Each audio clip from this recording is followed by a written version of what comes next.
बुढ़ापा अभिशाप नहीं, बुढ़ापा बनेगा उत्सव जिंदगी का। अटल वयो अभ्युदय योजना बनाए बुजुर्गों की जिंदगी को आसान, लौटाए उनका खोया हुआ स्वाभिमान। कहा जाता है बुढ़ापा अपने आप में एक रोग है। उम्र बढ़ने के साथ हमारे बुजुर्गों को होती है कई तरह की शारीरिक समस्याएं। ऐसे में गरीब, असहाय, वरिष्ठ नागरिकों के पोषण के लिए सरकार ने उठाए हैं कदम। अटल वयो अभ्युदय योजना दिलाती है बुजुर्गों को सही पोषक भोजन। लगभग 50,000 बुजुर्गों को लाभ देने के लिए 39.6 करोड़ बजट में आवंटित किए गए हैं, जिससे होगा हमारे वरिष्ठ जनों का अभ्युदय। साथ ही सहारा बनी वरिष्ठ जनों का राष्ट्रीय वयोश्री योजना, जिसमें गरीबी रेखा के नीचे के हमारे सम्माननीय वरिष्ठों को मिलेंगे सहायक उपकरण और जीवन सहायक यंत्र, जैसे wheel chair, hearing head, walker, जिससे खिल उठी हमारे बड़ों की खोई मुस्कान, क्योंकि हमारे बुजुर्ग हमारा अभिमान। CRA द्वारा निर्मित, सामाजिक न्याय एवं सशक्तिकरण मंत्रालय, भारत सरकार द्वारा जनहित में जारी। आप सुन रहे हैं रेडियो दस्तक 90.8 FM। आइए सुनते हैं सामाजिक न्याय और अधिकारिता मंत्रालय के सौजन्य से कम्युनिटी रेडियो एसोसिएशन द्वारा निर्मित अटल वयो अभ्युदय योजना पर आधारित कार्यक्रम हमारे बुजुर्ग हमारा अभिमान का भाग 16, मानसिक स्वास्थ्य के लिए सचेतना और ध्यान। सपनों का बादल तुझे बुलाए। कहते हैं बुजुर्गों की दुआ में असर बहुत है, हर एक तूफान का रुख मोड़ देती है। तेरा हर कदम जो खुदारी का हो, हमारे बुजुर्ग हमारा अभिमान। सर उठा के जी। नमस्कार, आदाब एंड हेलो। एक बार फिर से स्वागत है आप सभी का हमारे बेहद खास और जानकारी से भरपूर कार्यक्रम हमारे बुजुर्ग हमारा अभिमान के एक और एपिसोड में, जहां हर बार की तरह आप रूबरू होंगे हम दो बहुत ही स्पेशल होस्ट से, मैं लक्ष्मी और भरत दादाजी। बिल्कुल लक्ष्मी बिटिया, हम दादा पोती की ये जोड़ी आपको न केवल जानकारियाँ देती है, बल्कि साथ ही आप तक बहुत से सवालों के जवाब भी पहुंचाने का पूरा कार्य करती है। और इस कार्यक्रम के एपिसोड्स में हम आपको बहुत सी जानकारियाँ बुजुर्गों की जरूरतों से जुड़ी हुई मुहैया कराते हैं, चाहे वो सेहत से जुड़ी हो या फाइनेंस से, चाहे अधिकार की बात हो या फिर उनके सहारे की। श्रोताओं, हर एक रूप में इस कार्यक्रम के माध्यम से भारत सरकार के सामाजिक न्याय और अधिकारिता मंत्रालय, भारत सरकार व सामुदायिक रेडियो एसोसिएशन द्वारा ये पहल सभी बुजुर्गों को उनका हक दिलाने, साथ ही मानसिक और शारीरिक रूप से स्वस्थ रखने को लेकर की जा रही है। आज का समय बदल चुका है, बहुत से घरों में बुजुर्ग अकेले रह जाते हैं। ऐसे में उनका साथ कोई नहीं दे पाता, बच्चे बाहर रहते हैं और वो पूर्ण रूप से किसी न किसी बाहर वाले पर निर्भर हो जाते हैं। परंतु हमारे बुजुर्ग हमारा अभिमान एक ऐसा कार्यक्रम है जो बुजुर्गों का सहारा बनकर सामने आ रहा है। ये कार्यक्रम पूर्ण रूप से सभी सीनियर सिटीजन्स तक वो जानकारियाँ पहुँचा रहा है जो उनके जीवन के बहुत से महत्वपूर्ण पहलुओं से जुड़ी हुई है। इस कार्यक्रम के माध्यम से सामाजिक न्याय एवं अधिकारिता मंत्रालय द्वारा चलाए जा रहे integrated programme for senior citizens, national helpline for senior citizens, caregivers की सही ट्रेनिंग, सेज,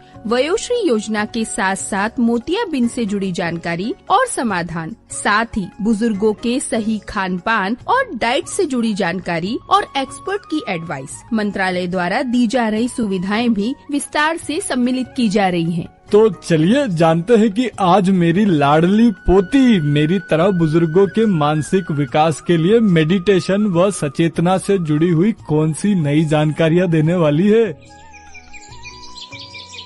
गुड मॉर्निंग दादाजी, कैसे हैं आप? अरे लक्ष्मी बिटिया, मैं ठीक हूँ, तुम सुनाओ। अरे कैसा रहा कल का तुम्हारा फ्रेंड्स के साथ आउटिंग?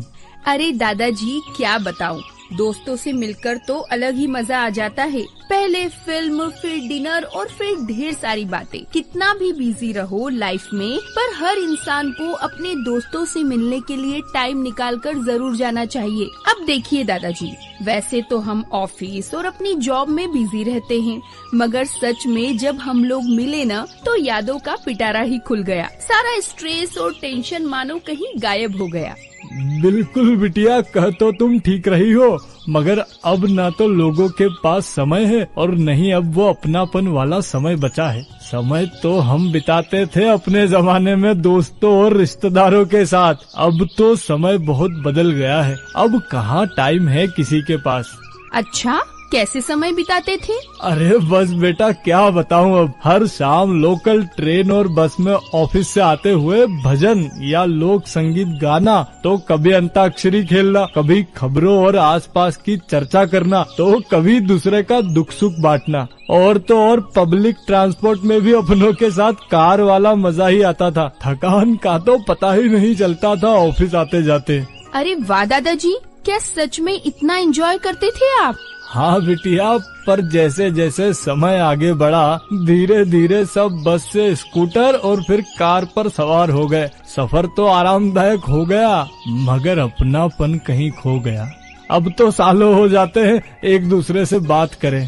दादाजी ये तो सही कहा आपने, अब तो टेक्नोलॉजी भी है मगर फिर भी दूरियां बढ़ गई है। फोन हाथ में है पर बात करने का समय नहीं है। गाड़ी घर में खड़ी है मगर जाने और बुलाने के लिए हजारों बार सोचते हैं हम। अरे कुछ साल पहले तक तो हम और हमारे सब रिश्तेदार एक दूसरे से मिल लिया करते थे आराम से, न फोन करके जाना और न ही किसी के आने से परेशान होना। अतिथि देवो भव सिर्फ नाम के लिए नहीं था, सच में दिल से मानते थे सब। दादाजी I totally agree with you. महीनों सालों तक किसी से मिलते ही नहीं है और दूरियां बढ़ जाती है, साथ ही बढ़ जाता है डिप्रेशन और अकेलापन। लक्ष्मी अब क्या बताऊं तुम्हें, जैसे जैसे उम्र बढ़ रही है, सुबह पार्क में बैठे बुजुर्ग एक दूसरे से जब 1 घंटा बात करते हैं ना, तो सबसे ज्यादा खुश होते हैं, क्योंकि उसके बाद पूरा दिन अकेलापन सा रहता है। खास तौर पर से जब एक उम्र के बाद जीवन साथी भी नहीं रहता। कभी कभी सोचता हूँ कुछ लोगों के पास सब कुछ होता है मगर साथ देने वाला कोई अपना नहीं होता। जीवन की मुश्किलें और बढ़ती चली जाती है, तनाव, अकेलापन और अवसाद सब एक साथ दुश्मन के रूप में बुजुर्गों के शरीर में घर कर लेता है। दादाजी ये बिल्कुल सही कहा आपने। बुजुर्गों में बढ़ रहे डिप्रेशन से बहुत सी हेल्थ रिलेटेड प्रॉब्लम्स हो जाती है, शरीर कमजोर हो जाता है और बहुत सी बीमारियां घर कर लेती है। इसका तो बस एक ही सॉल्यूशन है और वो हमारे देश की संस्कृति से जुड़ा हुआ है। अच्छा, तुम योग और प्राणायाम की बात कर रही हो? हाँ दादाजी, इसके साथ ही साथ ध्यान यानी मेडिटेशन की भी बात कर रही हूँ। लक्ष्मी बिटिया, हमारी संस्कृति में ही बहुत कुछ है खुद के लिए जो हमें पता है, लेकिन हम शायद उसका अपने जीवन में इस्तेमाल करना या उसे अपनाना भूल जाते हैं। पर दादाजी क्या आप जानते हैं जो बुजुर्ग डिप्रेशन में रहते हैं उनकी इम्यूनिटी भी कम हो जाती है, भूख भी नहीं लगती और दिन प्रतिदिन तबीयत खराब हो जाती है। मगर दादाजी आपको एक बहुत जरूरी बात बताना चाहती हूँ कि अगर कोई बुजुर्ग ऐसा फील करते हैं तो सामाजिक एवं न्याय अधिकारिता मंत्रालय बहुत मदद करता है। कुछ योजनाएं ऐसी है जो बुजुर्गों के लिए वरदान साबित होती है। अक्सर इस उम्र में बहुत से लोग बच्चों के अलग शहर में रहने या फिर जीवन साथी को खो देने के बाद बहुत अकेलापन महसूस करते हैं। ऐसे लोगों के लिए मंत्रालय द्वारा काउंसलिंग भी मुहैया कराई जाती है। बिटिया, कैसी काउंसलिंग और इससे कैसे अकेलापन या डिप्रेशन दूर किया जा सकता है? दादाजी ये काउंसलिंग सेशन एक्सपर्ट द्वारा कराए जाते हैं, जैसे मनोवैज्ञानिक, क्लिनिकल साइकोलॉजिस्ट जैसे एक्सपर्ट। दादाजी चलो मैं आज आपको मिलवाती हूँ ऐसे ही एक एक्सपर्ट से जो बताएंगे कि कैसे बुजुर्गों के इस अवसाद को खत्म किया जा सकता है काउंसलिंग के द्वारा। दादाजी अगर आप चाहो तो आज हम उनके क्लिनिक भी चल सकते हैं। वो जरूरतमंद लोगों की मदद भी समय समय पर सेवा के रूप में करते हैं। मैं doctor Siddharth Singh Rathore, consultant psychiatrist. मैं उज्जैन में साइकेट्री की प्रैक्टिस करता हूँ और आज हम डिस्कस कर रहे हैं वृद्धावस्था और मानसिक स्वास्थ्य के बारे में। तो सबसे पहले तो मैं आपको बताना चाहूँगा, वृद्ध लोग मतलब हम 60 से ऊपर के जो भी व्यक्ति होते हैं, पुरुष या महिला, हम उनको वृद्धावस्था या इस कैटेगरी में रखते हैं। ध्यान देने वाली बात यह है कि जैसे वयस्कों में सारी तरह की बीमारियां मिलती हैं, उसी तरीके से वृद्धावस्था में भी एंजाइटी, डिप्रेशन, फोबिया, साइकोसिस, इस तरह की सभी बीमारियां उनमें भी पाई जाती हैं। उनका इलाज भी उसी तरीके से होता है। बस ध्यान देने ये वाली बात है कि वृद्धावस्था की वजह से, यानी 60 के पार जब उम्र निकल जाती है तो बहुत सारी चीज़ें बदल जाती हैं इंसान की जीवन में। हम अब उस पहलू को देखते हुए हम आज आपके साथ कुछ ऐसे बातें डिस्कस करेंगे जो उनके मानसिक और शारीरिक स्वास्थ्य दोनों के लिए लाभदायक रहेंगी। देखा जाए तो बाकी बीमारियों के साथ साथ सबसे मेन प्रॉब्लम जो उनको रहती है वो रहती है उनकी नींद की समस्या। वो नींद की समस्या किसी और बीमारी से जुड़ी हुई भी हो सकती है या फिर वो खुद में ही एक अलग बीमारी होती है जिसको हम प्राइमरी इंसोम्निया बोलते हैं। शारीरिक स्वास्थ्य सही नहीं होने की वजह से भी उनको नींद नहीं आ सकती है। कोई चोट लग गई, बीमार हो गए, बुखार आ गया है, बीपी शुगर की समस्या बढ़ गई है, जोड़ों में दर्द है, और अगर कुछ भी नहीं है तो भी उनको नींद की समस्याएं हो सकती हैं। इसके अलावा भूलने की बीमारी, जिसको हम डिमेंशिया बोलते हैं, आमतौर पे लोग इसको अल्जाइमर्स के नाम से समझते होंगे, ये बीमारी देखा जाए तो सिर्फ और सिर्फ वृद्ध लोगों में ही पाई जाती है। यानी कि 60 के पार व्यक्ति जो होता है उसी में ही डिमेंशिया नाम की बीमारी मिलती है। धीरे धीरे हमारे जो ब्रेन के न्यूरॉन्स हैं वो ख़त्म होते जाते हैं उम्र बढ़ते बढ़ते, तो तब ये बीमारी सामने आती है। और दिक्कत ये है कि ये बीमारी के लक्षण बहुत धीरे धीरे पनपते हैं, बहुत सालों लग जाते हैं घर वालों को भी पता करने में कि हाँ उनके साथ जो उनके बड़े बुजुर्ग रह रहे हैं उनको डिमेंशिया नाम की बीमारी, कई बार 5 से 10 साल तक इस बीमारी के बारे में हमें पता ही नहीं चलता है कि ये मरीज डिमेंशिया से ग्रसित है। अब वृद्धजनों के साथ एक समस्या ये रहती है कि इस उम्र तक आते आते शारीरिक स्वास्थ्य भी जवाब दे देता है। बहुत सारी बीमारियां इनको घेर लेती हैं। डायबिटीज़ हो गया, हाइपरटेंशन हो गया, थायराइड की बीमारी हो गई, और कुछ नहीं तो इनके आर्थराइटिस की बीमारी बहुत कॉमन होती है। चलना फिरना दुर्बल हो जाता है। बहुत से वृद्धजन तो घर तक ही सीमित रह जाते हैं अपनी बीमारियों की वजह से, और परिवारजन भी उनका ध्यान रखते हुए या बीमारी बढ़ नहीं जाए उनको घर तक ही सीमित रखते हैं। ये भी उनके मानसिक स्वास्थ्य को बहुत बुरा असर डाल सकता है। आंखों की कमजोरी आ जाती है। तो ये उन व्यक्तियों में झुंझलाहट के साथ साथ बीमारी को बढ़ावा देने वाली बात भी हो जाती है। नेगेटिव इम्पैक्ट डालता है वृद्धजनों के स्वास्थ्य में, चाहे वो मानसिक हो या शारीरिक हो। ज़्यादातर देखा गया है कि इस उम्र में लोग मियाँ बीवी अपने परिवार में अलग रहते हैं, बच्चे कहीं और नौकरी पे होते हैं, बच्चों के बच्चे कहीं और पढ़ रहे होते हैं, तो वो अपने में ही 2 जन रहते हैं। उनको संभालने वाला कोई नहीं होता, उनसे बात करने वाला कोई नहीं होता। शाम को 1 घंटा उनके साथ बैठ के कोई बोलने वाला व्यक्ति नहीं होता, क्योंकि सब अपने काम में व्यस्त होते हैं। और ये किसी की गलती भी नहीं है, इस सामाजिक परिवेश इस तरीके से आजकल बन गया है कि वृद्धजनों के लिए समय बहुत कम रह गया हम लोगों के पास। तो इस एकाकीपन से मानसिक स्वास्थ्य पे बहुत बुरा असर पड़ता है उनके। धीरे धीरे वो व्यक्ति एंजाइटी, अवसाद, डिप्रेशन ऐसी बीमारियों से ग्रसित हो जाता है। और फिर दिक्कत ये आती है कि इस उम्र तक आते आते ये बीमारियां ना तो समझ में आती हैं और ना ही परिवारजन इनका सही इलाज करवा पाता है। वो लक्षण जो एक 30-40 साल के व्यक्ति में मिलने चाहिए, वो लक्षण 60 साल के व्यक्ति में अवसाद के नहीं मिलते। उनके लक्षण भी अलग तरह के होते हैं। ज़्यादातर हम समझते हैं कि जैसे वो लोग ज़्यादातर नींद की बीमारी की दिक्कत बताएंगे, शरीर में अलग अलग जगह पे अपना दर्द बताएंगे। तो मेरा ये मानना है कि पे ध्यान देते हुए हमें समय पे विशेषज्ञ को दिखाना पड़ेगा, क्योंकि कई बार हम अपनी बीमारियों को, लक्षणों को इग्नोर कर देते हैं तो वो बहुत बड़ी बन जाती हैं और कई बार उससे ठीक होना मुश्किल हो जाता है। तो अगर हम समय पे अपनी बीमारी पकड़ के हम सोचेंगे कि हाँ ये हमें दिक्कत है, और वो सिर्फ मानसिक स्वास्थ्य की बात नहीं कर रहा हूँ, अगर आपको और कोई भी शारीरिक प्रॉब्लम भी है तो आप समय से डॉक्टर को दिखाइए ताकि आप उस चीज़ से जल्दी से उबर पाएं।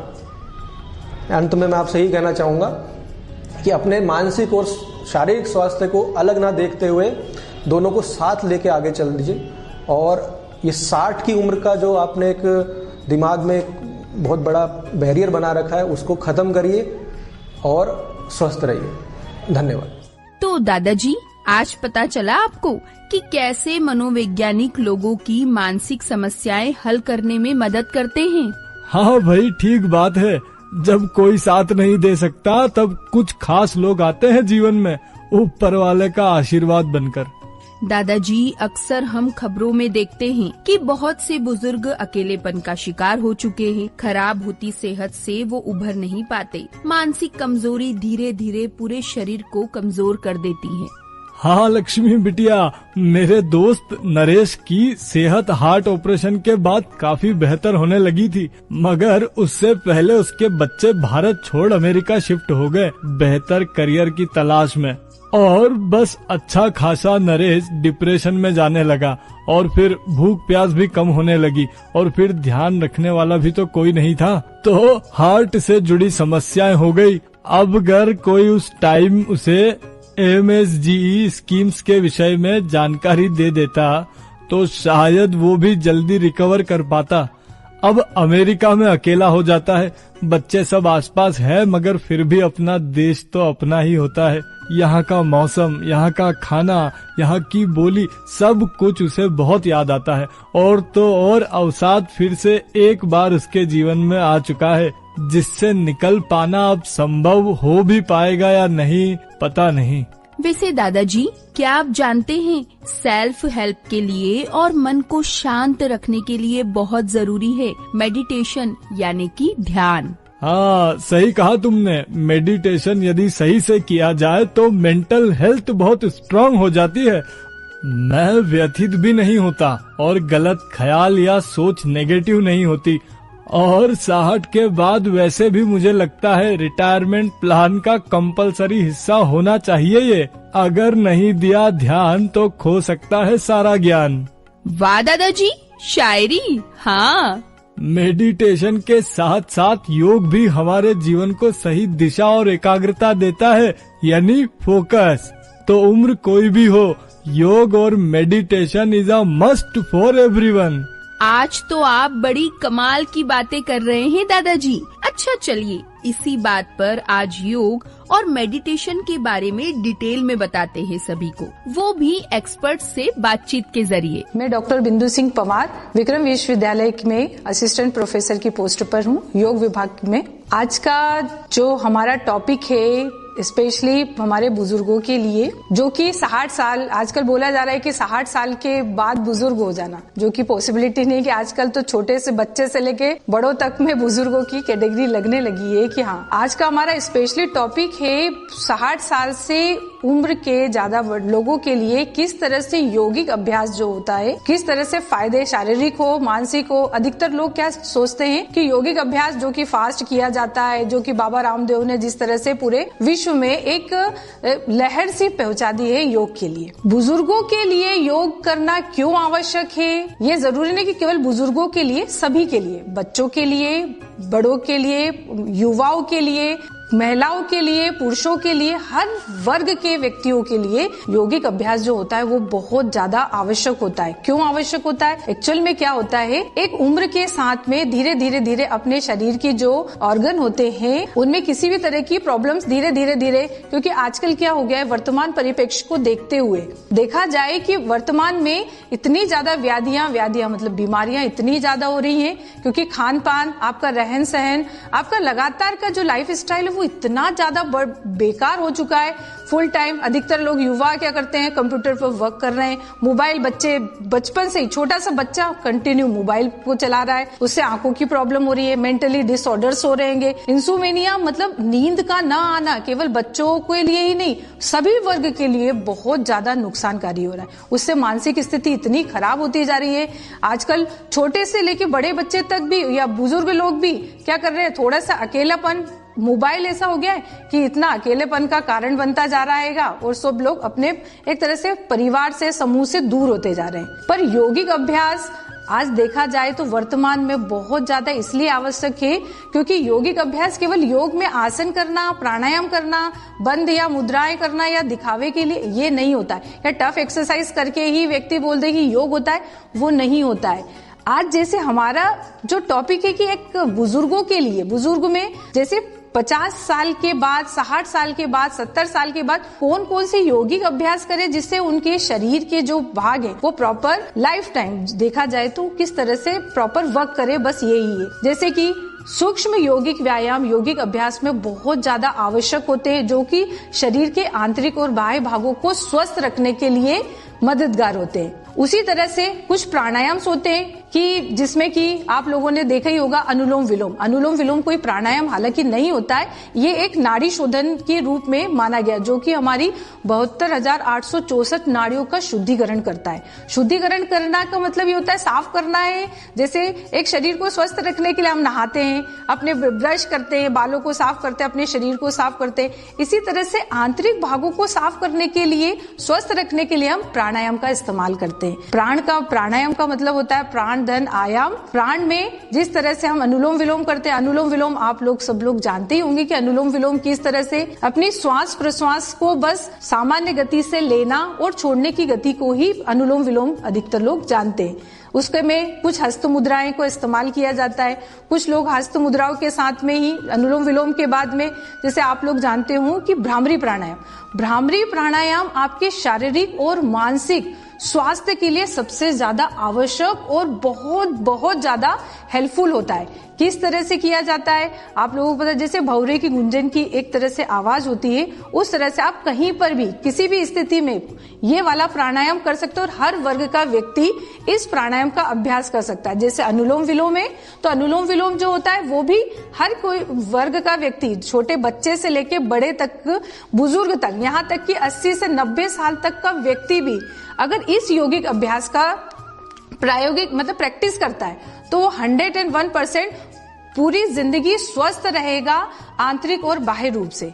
अब यहाँ पर आते हैं, उससे भी पहले कुछ चीजें क्या होती है, जैसे मंत्रों का भी आपके मानसिक रूप से बहुत ज्यादा फर्क पड़ता है। आप कुछ मत कीजिए, केवल और केवल अगर आप कुछ नहीं कर सकते तो ओम चैंटिंग तो कर सकते हैं, ओम का उच्चारण तो कर सकते हैं। एक ध्वनि से भी आप अपने शरीर को स्वस्थ रख सकते हैं। अब जैसे कि यौगिक अभ्यास में सूक्ष्म यौगिक व्यायाम क्यों कहा जाता है, जॉइंट एक्सरसाइजेस को सूक्ष्म यौगिक व्यायाम किया जाता है, जो कि आप बैठ कर भी कर सकते हैं, लेट कर भी कर सकते हैं, पीठ के बल लेट कर भी कर सकते हैं, पेट के बल लेट कर भी कर सकते हैं, क्योंकि शरीर की स्थिति यौगिक अभ्यास जो किए जाते हैं वो आपकी शारीरिक स्थिति पर डिपेंड करता है। तो जितनी भी ये प्रॉब्लम्स है उन सबको मेंटेन करने के लिए अगर हम ओम चैंटिंग, ओम का उच्चारण अगर ध्यान पूर्वक करते हैं, जिसमें कि ओ, ऊ और म की ध्वनि का उच्चारण अगर एकाग्रता के साथ में अपनी क्षमता के अनुसार, अपनी श्वास प्रश्वास को जितनी हमारी क्षमता है उसके अनुसार अगर किया जाए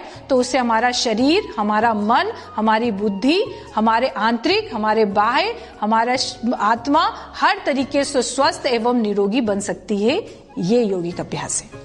धन्यवाद। तो दादाजी, देखा आपने कि इस लाइफ को सही ट्रैक पर चलाने के लिए मेडिटेशन और योग कितना जरूरी है, क्योंकि अगर मन मस्तिष्क शांति से काम करेंगे तो जीवन की गाड़ी ठीक ठाक स्पीड और माइलेज के साथ चलेगी। क्या बात है लक्ष्मी बिटिया, तुम तो बिल्कुल इंजीनियर की तरह बात कर रही हो, वो भी लाइफ की इंजीनियरिंग के बारे में। थैंक्स दादाजी। आई होप अब आप बताएंगे अपने सभी साथियों को कि अकेलेपन का सबसे अच्छा साथी योग और मेडिटेशन है। हाँ, जल्द ही अपने दोस्तों की बैठक करता हूँ और उसमें ये सारी जानकारियाँ साझा करूँगा कि कैसे इस बहुत बड़ी मगर अनदेखी प्रॉब्लम को आसानी से हल किया जा सकता है। कौन सुनता है उनकी, जो सालों से हमारी सुनते आए हैं, हमारे लिए मेहनत करते आए हैं। आज जीवन की वृद्धावस्था में हमारे बड़ों की सुनने वाला कोई नहीं है, ना किसी के पास वक्त है कि वो उनके छोटे मोटे काम भी करें। साथ ही कई बुजुर्गों को जीवन के इस शीतकाल में घर से निकालना और अपमान का सामना करना पड़ता है। ऐसे में बुजुर्गों की कौन सुनेगा? हेलो, हम सुनेंगे, क्योंकि हम हैं एल्डर लाइन। जी हाँ, एल्डर लाइन। मैं हूँ एक टोल फ्री नंबर 14567। सुबह 8 बजे से रात्रि 8 बजे तक मैं आप वृद्ध जनों की सुनूंगा। एल्डर लाइन का दृष्टिकोण वरिष्ठ नागरिकों से जुड़ना, उन्हें विनम्रता के साथ सेवा प्रदान करना है। एल्डर लाइन वृद्ध जनों की शिकायतों को सुलझाता है, जरूरी जानकारी देता है। साथ ही एल्डर लाइन बुजुर्गों के पास जाके उनकी स्थिति भी जानता है और बुजुर्गों के कार्य सामूहिक रूप से निपटाता है। तो अब ये ना कहें, कौन सुनेगा बुजुर्गों की? अगर समस्या हो तो एल्डर लाइन 14567 पर अभी कॉल करें और साथ सहयोग पाएं, वो भी सम्मान के साथ। तो आज ही आप अपने स्पीड डायल में 14567 को सेव करें। कोई समस्या तुरंत डायल करें। हमारे बुजुर्ग हमारा अभिमान, CRA द्वारा निर्मित और सामाजिक न्याय और अधिकारिता मंत्रालय के द्वारा जनहित में जारी।